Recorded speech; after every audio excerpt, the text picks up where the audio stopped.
DaVinci Resolve permet de synchroniser automatiquement le son avec les images lorsqu'on enregistre avec un enregistreur externe. On va voir ça et on va voir aussi comment synchroniser manuellement correctement parce que la synchronisation automatique ne marche pas à 100%. Donc il y a plusieurs façons de synchroniser manuellement. On va voir celle qui est la plus efficace. Bonjour et bienvenue sur PixelLite. Aujourd'hui, on va voir comment synchroniser le son. Donc on a plein de bonnes raisons de vouloir enregistrer avec un enregistreur externe. D'abord, on peut enregistrer avec plusieurs micros, éventuellement plusieurs personnes. Ça permet aussi d'améliorer la qualité du son. Donc on va se retrouver avec un fichier audio et un fichier vidéo.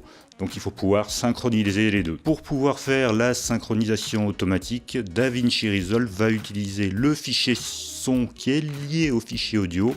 Donc il faut avoir un enregistrement de l'audio aussi sur la caméra, soit avec un micro supplémentaire, soit avec directement le micro de la caméra. Voilà, j'ai donc relancé un enregistrement spécifique juste pour pouvoir faire la synchronisation. Alors ce qu'on va commencer par faire, c'est faire un clap.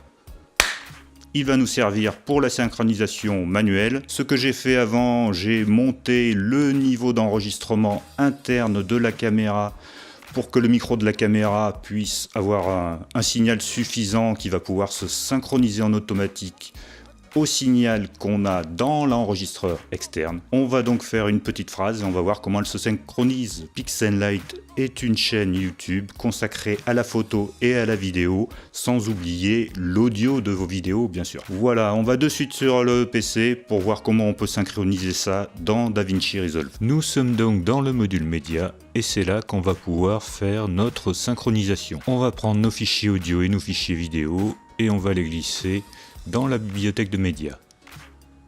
Voilà, donc là on a 4 fichiers. Les 2 fichiers qui vont nous intéresser, c'est les 2 derniers. Donc ici, celui qui finit par 38 et le T02. Mais on va voir qu'on peut faire une synchronisation sur plusieurs fichiers en même temps. Donc pour synchroniser en automatique les fichiers, chacun des fichiers vidéo contient déjà une piste audio qui correspond à l'enregistrement interne de la caméra. Et le logiciel va permettre de synchroniser cette piste audio avec la piste audio de notre fichier son qui provient de l'enregistreur externe. Donc pour effectuer cette synchronisation, je sélectionne mes fichiers, je fais un clic droit et je vais faire synchroniser automatiquement l'audio. J'ai plusieurs options. Je peux donc faire une synchronisation en fonction du timecode ou en fonction de la forme d'onde.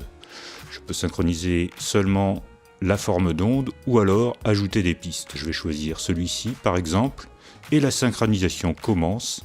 Ça dépend de la longueur du fichier bien sûr.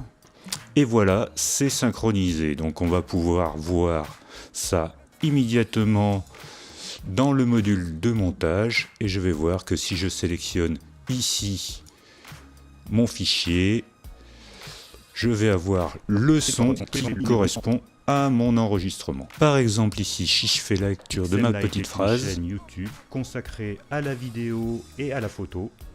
Voilà, on voit que j'ai bien le son de qualité qui vient de l'enregistreur externe. Donc la synchronisation s'est faite de manière excellente. Mais ça ne marche pas toujours, ça marche très souvent, mais ça ne marche pas toujours, donc on peut avoir à faire la synchronisation manuelle. Ça dépend de la qualité de votre enregistrement interne à la caméra et de votre enregistrement externe. Donc on va aller de suite recommencer et chercher nos fichiers et les glisser ici. Voilà, donc on a nos fichiers qui ne sont pas synchronisés. Donc je vais sélectionner mon fichier audio et je vais chercher le clap pour pouvoir faire ma synchronisation. Donc le clap il est par ici.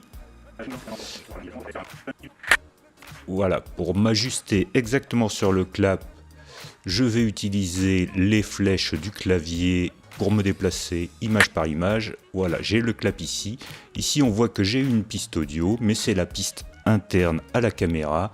On voit ici, on a marqué audio intégré. Alors pour pouvoir synchroniser mon audio externe, je vais passer ici en forme d'onde et je vais aller sélectionner mon fichier audio externe. Voilà, maintenant j'ai bien le nom de mon fichier audio externe et je vais aller de la même manière que tout à l'heure chercher le clap. Donc je peux me déplacer ici avec le curseur. Et je vais voir le pic du clap qui va apparaître. Voilà, il est là. Et pour le sélectionner de manière fine, je vais me déplacer avec les flèches du clavier. Voilà, là je suis synchronisé. Mais pour pouvoir synchroniser les deux fichiers, je vais cliquer ici sur la petite chaîne qui va me synchroniser les audios. Et si je passe maintenant en lecture, j'ai la synchronisation audio qui s'est faite. Et je peux entendre le son qui vient de mon fichier externe. Il va nous servir pour la synchronisation manuelle.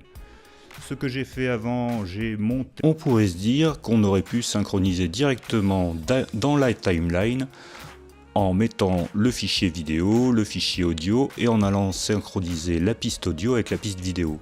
Mais dans ce cas-là, je n'aurais pas eu accès aux fonctionnalités de montage par les points d'entrée et les points de sortie. Ici, comme mon fichier audio et mon fichier vidéo sont synchronisés, je peux utiliser ces fonctions et aller mettre un point d'entrée en mettant IN. Je peux mettre un point d'entrée là où je le veux. Si je veux avoir la visualisation des formes d'ondes, je vais visualiser la piste audio et je vais me déplacer ici pour me mettre là où je commence à parler. Voilà. Et je mets un point d'entrée et ensuite je vais me positionner à la sortie et je me positionne bien à la sortie avec les flèches et je mets un point de sortie et maintenant je peux intégrer directement le plan que j'ai sélectionné à la timeline et j'ai mon son synchronisé précisément sur cette partie. Voilà, j'ai donc relancé un enregistrement. Voilà. Je peux ensuite aller un peu plus loin et faire de la même manière. Hop. Un point d'entrée,